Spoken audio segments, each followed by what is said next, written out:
Our milling machine from Shop Notes magazine is a versatile shop-built jig. It allows you to create table legs and other workpieces with decorative details. These details can be added around any part of the leg along with delicate tapering. You can even add straight or spiral flutes and beads using a variety of router bits.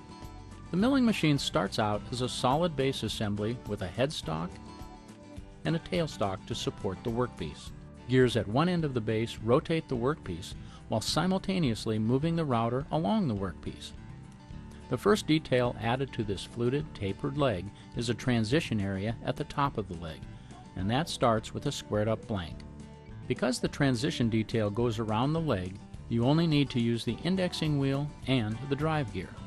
A pair of holes on the end of the blank matches up with drive pins in the headstock, and a single pin in the tailstock supports the bottom of the blank once it's locked in place. With the blank securely installed, I've added a core box bit in the router to create the transition. For this example, I'm positioning the router to locate the center of the transition 6 inches from the top of the leg. Router in position, creating the transition detail is easy. It's just a matter of lowering the bit and turning the workpiece. To get the best results, I'll make shallow cuts. A single turn of the crank is just about right.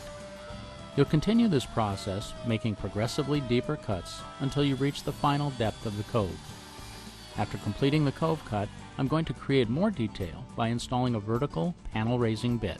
I'll use it to cut a shoulder on each side of the cove.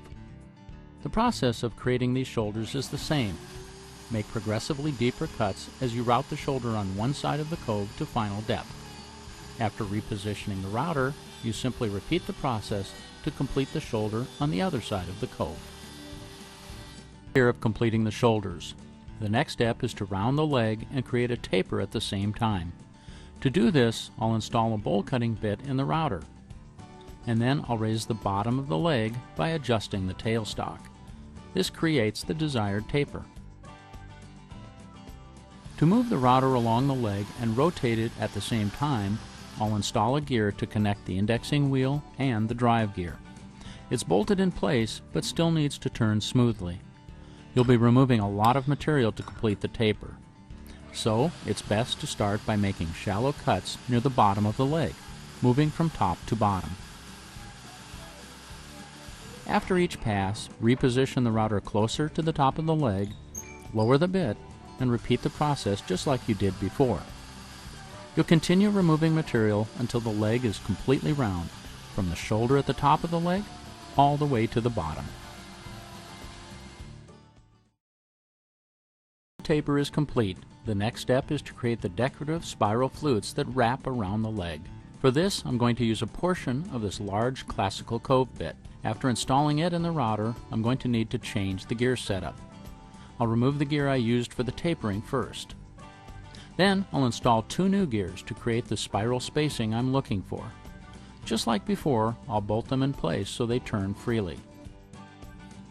For this leg, I've chosen to route 9 spirals, so I'll index the leg by using the inside set of holes, starting with number 1. With the bit starting in the transition area, I'll route the first spiral using just a portion of the bit to create a shallow cove that spirals around the leg. This spiral goes from the top of the leg all the way to the bottom. For the next spiral, the indexing gear is repinned using the number 2 hole, and the process is repeated, starting at the top of the leg. This cuts a second identical cove right next to the first one. The setup of the gears accurately positions each of these spirals around the leg. The process for creating all the other spirals remains the same.